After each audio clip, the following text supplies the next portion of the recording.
Hello everyone, this is Joel Davis with the United Medical Transportation Providers Group, and I wanted to put this video together because I just got off the phone with one of our UMTPG members, and she had a very interesting scenario that I'm sure many of you can benefit from. It's a very important learning lesson, and ultimately it boils down to time is money and money is time, and a lot of people have a hard time understanding and placing a value on time.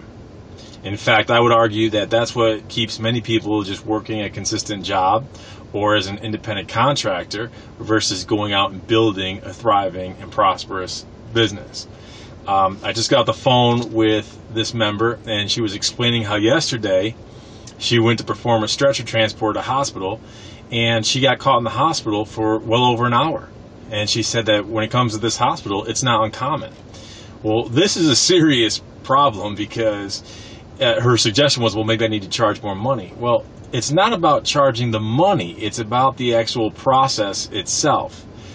And let me incorporate some of my own personal scenario when I had my company.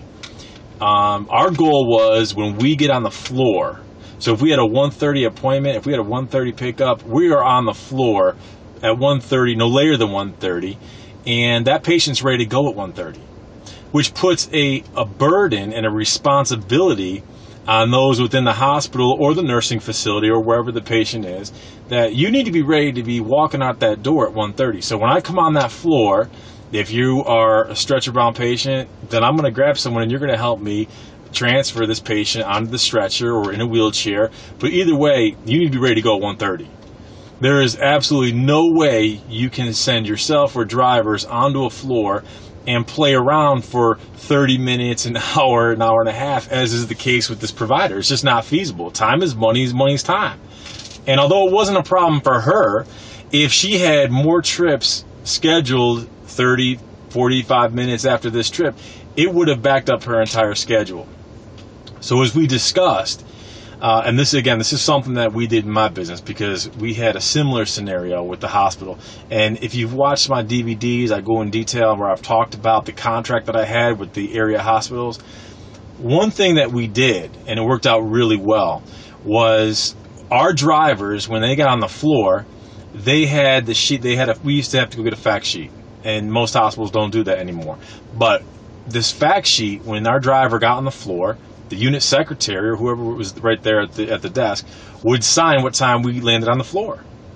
And then we would go get the patient. So right when we got on the floor, we didn't go get the patient. First thing we did is we reported to that unit secretary, and they knew it was SOP, standard operating procedure.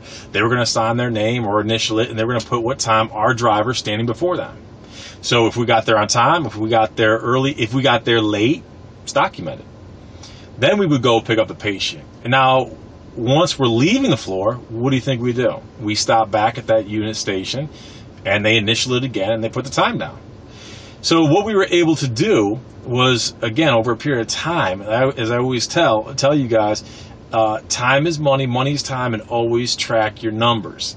Numbers always tell a story, and the story never lies. Well, numbers that I'm referring to are not just profit and loss.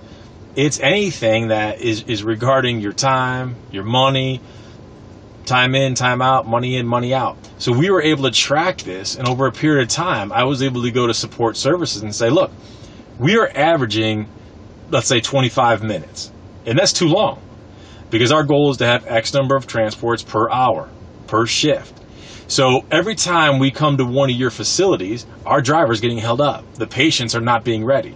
So what we were able to do very politely, very delicately, was kind of literally illustrate and transfer that burden to show them that these patients need to be ready, and when we get there, they're not ready.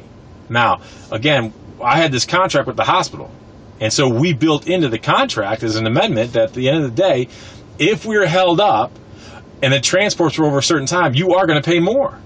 So it behooves you to have that patient ready, to have aides ready to help us transfer those patients onto the stretcher, into the wheelchair, secure the O2, whatever the issue was.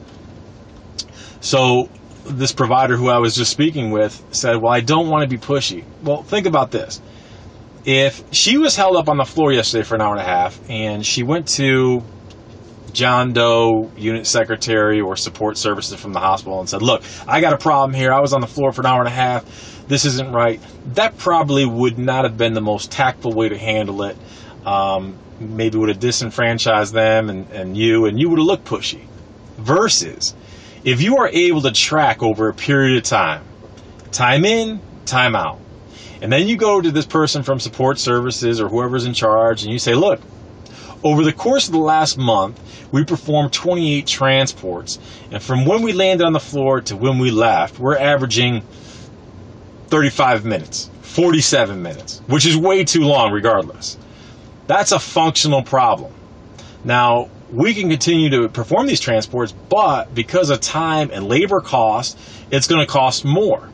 So what we suggest is you guys do everything possible. It behooves you to do everything possible to have that patient ready at the specific time. So don't call us for a 1:30 transport and we get there and you're just starting to prepare the patient for discharge. Absolutely not. You got to be ready. The other thing too is that as your business grows and you have more flexibility, you have people in the office, you have a number of drivers, that's also where dispatchers can call ahead.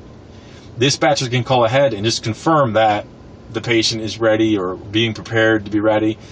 The other thing is, if you have a driver land on the floor and they're nowhere as close to being ready, that's where your driver needs to call back to dispatch. Everything should flow through your dispatch. Your dispatch should control everything. That way your dispatcher can say, all right, driver, you're not going to sit there and wait that long. You have to go on to your next trip. I'll send someone else back through. Is that a problem? Yes, but you can't afford to backlog your entire schedule.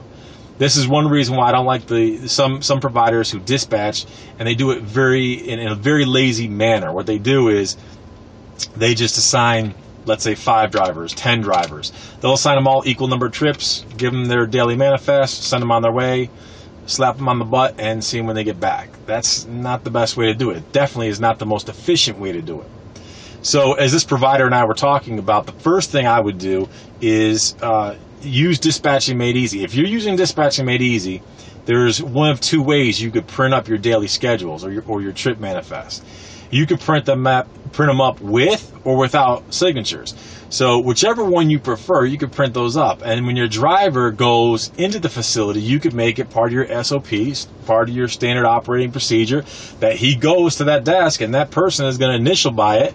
The patient that they're picking up, they're going to initial by it and document the exact time you're there and when you're leaving. And again, you're going to be able to literally illustrate and see a picture visually in front of you. Again, numbers never lie. They always tell a story.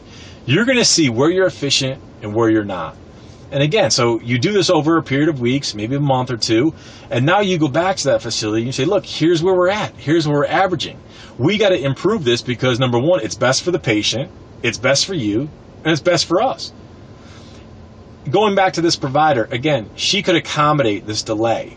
But as your business grows, you can't.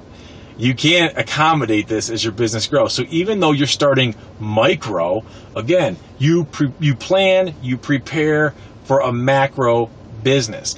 Even if you don't have an employee now or a driver now, or maybe you only have a few drivers now, you have to prepare, you have to structure your business, design your policies and procedures as though you're going to have a number. You're going to have a fleet. You're going to have a number of drivers, a number of vehicles. You're going to have a busy schedule. So even though you're micro now, don't plan for micro, plan for macro. So again, if you're using Dispatching Made Easy, incorporate that. Think outside the box. And again, always focus on your numbers. Not just, when I talk about numbers, I'm not talking just money. I'm not talking just profit margins, percentages, wins, losses. I'm talking about everything, your daily statistics.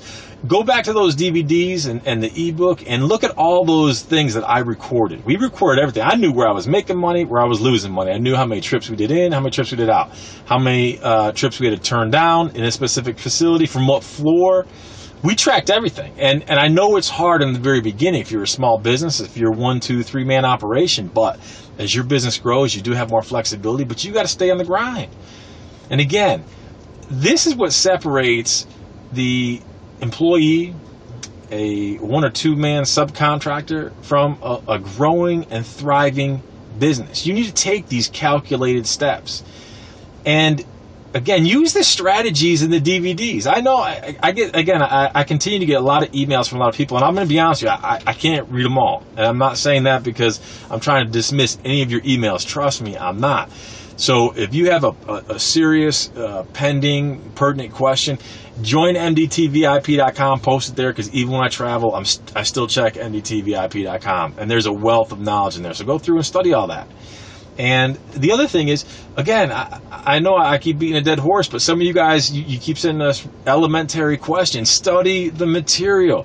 If you're not going to invest in yourself, and you're not going to invest in your own education to build and grow your business, to transition from a one-man operation to a 2, to a 4, to an 8, to a 16, to a 20-man operation, and then some. If you're not going to invest in yourself, then what makes you think someone else is going to invest in you? So again, I welcome the opportunity to work with so many of you, and again, I see so many of you guys doing so well, and it's awesome, and I enjoy it. But then again, some of you guys send us questions that are so elementary, we can't even have a legitimate discussion because your questions are, well, what's the next step? The next step is to invest in you. It's not investing in me, it's not investing in your neighbor, it's not investing in your competitor, you're investing in you. Because again, if you aren't willing to invest in you, what makes you think someone else is going to invest in you? What makes you think someone is going to invest their time into you? So invest in your education at this point in time. Learn from these other providers who are doing exceptionally well. And again, it's not where you start, it's where you finish. It's not where you start, it's where you finish. And the journey, it's awesome. So I encourage you to plan your work and then work your plan. These are exciting times, and there's so many things changing right now that if you are a motivated entrepreneur, change is a good thing because change brings new creative opportunities. So thanks so much. I hope that this little scenario from this provider has blessed you and it motivates you, gets you thinking outside the box. So invest in yourself. See you at the top.